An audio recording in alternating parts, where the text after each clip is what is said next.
I had to have them underneath t-shirt level. As I grew, got out of that, grew and grew, I went to jail, I ran out of room.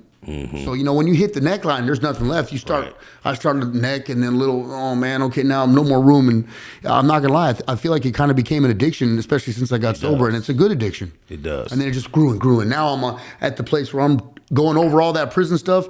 If it meant something from prison, there's some of them I had to remove, which were good. And then there's some of them that meant something that I keep, and I'll just have those redone. But then there's some of them that I'm not touching because they're so sentimental. Just but for based on your life experience. Yeah, you know what I'm talking about. Based on life, we earn things, we get things that are good to us and our areas. Yes. For a lot of people from the outside looking in, you being a Wood, me being affiliated with the Crip, car, from a prison perspective, you mind sharing how much time you've done? I did 19 years. In one stretch? That was collective of 3, and then a juvenile series too. All CDC? All CDC.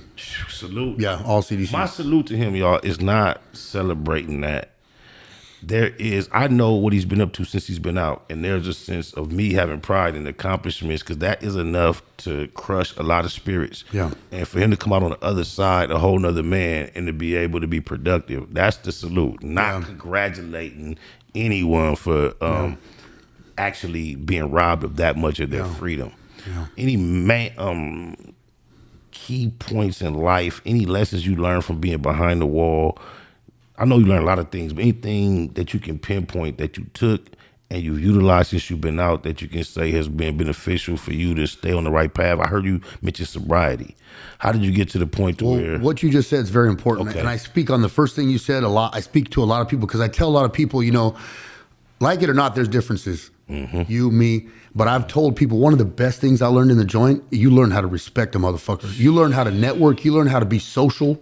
You learn how to get along with people.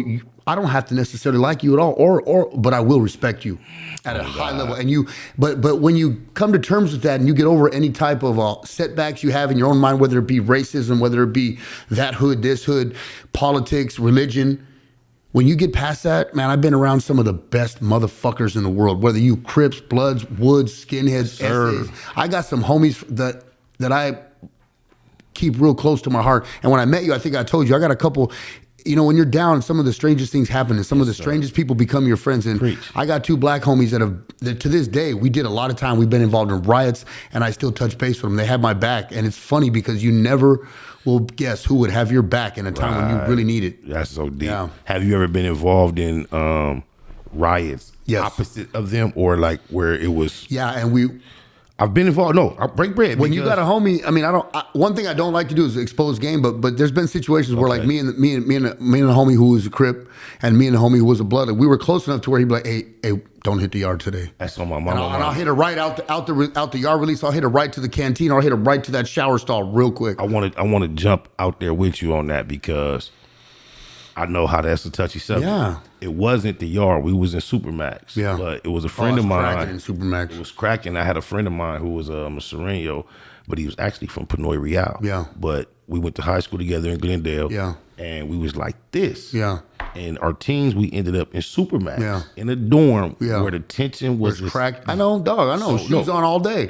Yeah. Dog. Sleep with him. So we got to a point where we was so close that we made our business to like sit on the bench slightly back to back. Yeah. Not really focus on each other and have a low key conversation. Yeah. And I initiated the conversation. What I told him was, hey fool, you know it ain't no love lost if it crack, but I ride with my people. And he was like, me too, fool. I'm like, yeah, I say if it do, we just do our best to try to avoid each other.